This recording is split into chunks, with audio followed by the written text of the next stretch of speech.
ताज्या बातम्यांसाठी ABP माझाला subscribe करा आणि बेल आयकॉन प्रेस करा।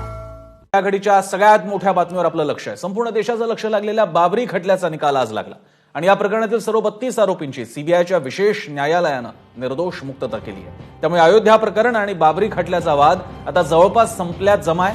पण दुसरीकडे मथुरेतील श्रीकृष्ण जन्मभूमीचा वाद निर्माण होण्याची शक्यता आहे, कारण या प्रकरणी श्रीकृष्ण विराजमानसह काही भक्तांनी जिल्हा कोर्टात याचिका दाखल केली आहे। मात्र याचिका दाखल करून घ्यायची की नाही याबाबत आज सुनावणी होणार आहे। त्यामुळे एकीकडे राम मंदिर प्रकरण हे पर्व संपत असताना दुसऱ्या पर्वाला आता सुरुवात होणार आहे, ती मथुरेमध्ये। प्रशांत कदम आपल्याला अधिक माहिती देत आहेत। प्रशांत, प्रसन्न, हा योगायोग म्हणावा लागेल की 28 वर्षानंतर जेव्हा बाबरी केसमधला निकाल आलेला आहे त्याच्यानंतर त्याच दिवशी मथुरेमध्ये श्रीकृष्ण जन्मभूमी संदर्भातली जी मागणी होते त्याची कोर्ट केस दाखल करून घ्यायची की नाही याचा निर्णय होणार आहे। माझ्या पाठीमागे जे जिल्हा न्यायालय आहे मथुरेचं, याच ठिकाणी हा निर्णय जो आहे तो येणार आहे।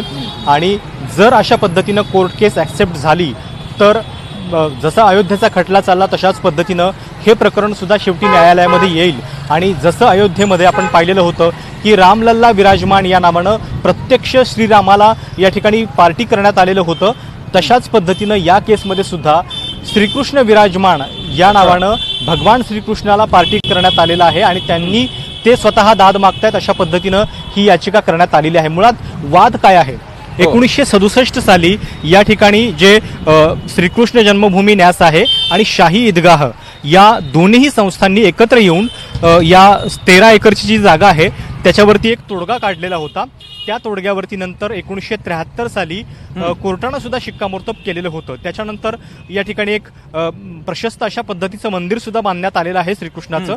मात्र आता जी याचिका दाखल करण्यात आलेली आहे त्याच्यामध्ये असं म्हणण्यात आलेलं आहे की मुळामध्ये या संपूर्ण 13 एकरची मालकी श्रीकृष्ण जन्मभूमी न्यासाकडे नाहीये आणि त्यामुळं ते हा तोडगा कसा काय करू शकतात आणि त्यामुळं हा तोडगाच आम्हाला मान्य नाहीये। या संपूर्ण जागेची मालकी जी आहे ती भगवान श्रीकृष्ण म्हणजे श्रीकृष्ण विराजमान यांच्या नावावरती व्हावी आणि मग नंतर ठरेल की त्या मशिदीचं काय करायचं, अशा पद्धतीची ही याचिका आहे। म्हणजे अयोध्येतली जी केस आहे त्याच्यामध्ये आणि या केसमध्ये थोडासा फरक आहे, कारण अयोध्येमध्ये मुळामध्ये कुठल्याच कोर्टाचा निकाल जरी 400-500 वर्षापासून ही केस चालू होती तरी अंतिम निकाल जो आहे तो निवाडा ज्याला आपण म्हणतो तो कोर्टानं दिलेला नव्हता।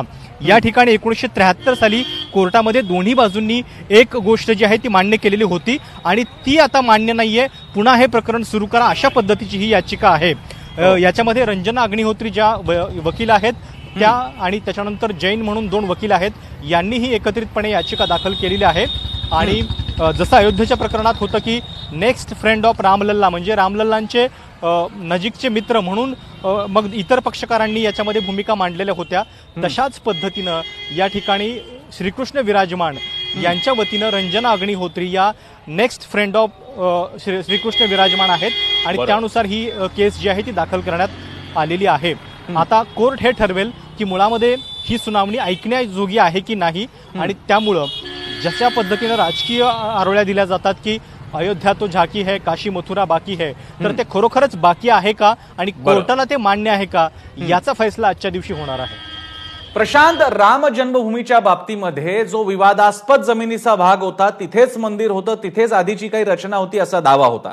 कृष्ण जन्मभूमीच्या बाबतीत एक मंदिर अस्तित्वात आहेच, तिथे मंदिर मशीद एकाच ठिकाणी नसून एक मंदिर अस्तित्वात आहे, एक मशीद अस्तित्वात आहे। मग आता मशिदीची जागा घेण्यामागे, मिळवण्यामागे, क्लेम करण्यामागे अपिलिंग बॉडी जी आहे, हिंदुत्ववादी संघटना आहे, त्यांचं म्हणणं काय आहे, ते का मागतायत ही मशिदीची जागा? प्रसन्न, खरं तर मी पण पहिल्यांदाच मथुरेत आलो आणि अगदी थोड्या वेळापूर्वी आतमध्ये जाऊन दर्शन घेतलं आणि अयोध्येतला वाद सुद्धा बघितला होता। त्या ठिकाणी मंदिर अस्तित्वात नव्हतं, या ठिकाणी प्रशस्त मंदिर आहे। एकूण 13 एकराची ही जागा आहे आणि जवळपास 11 ते 1.25 एकर परिसरामध्ये मंदिर आहे। त्याच्या शेजारी मशीद आहे, मशिदीला पूर्णपणे कडेकोट सुरक्षा व्यवस्था आहे, त्या ठिकाणी कुणाला आतमध्ये जाऊ दिलं जात नाही। आता यामध्ये अनेक इतिहासकारांचे दाखले दिले जात आहेत। आणि ज्याच्यामध्ये जदुनाथ सरकार आहेत आणि इतर इतिहासकार, त्यांच्या मते औरंगजेबानं ज्या ठिकाणी ही मशीद बांधलेली होती, बांधण्याचे आदेश दिलेले होते, त्या ठिकाणी मुळामध्ये श्रीकृष्ण जन्मभूमी स्थान आहे आणि त्यामुळं हा वाद जो आहे तो पुन्हा एकदा पेटवला जातोय. खरं तर मंदिर या ठिकाणी आहे, मात्र पुन्हा एकदा वाद तोच आहे की जन्मभूमीचा वाद. जन्मभूमी कुठल्या ठिकाणी आहे? कारण या ठिकाणी मथुरेतलं जे मंदिर आहे त्या ठिकाणी मंदिर एका बाजूला आहे आणि ज्या कारागृहामध्ये श्रीकृष्णाचा जन्म झालेला होता त्या कारागृहाची रचना जी आहे ती शेजारी करण्यात आलेली आहे. त्यामुळे आता याचिकाकर्त्यांना नेमकं हवंय काय? कारण दोन अशा पद्धतीच्या दोन्ही धर्मांच्या ज्या इमारती आहेत त्या या ठिकाणी उभ्या आहेत.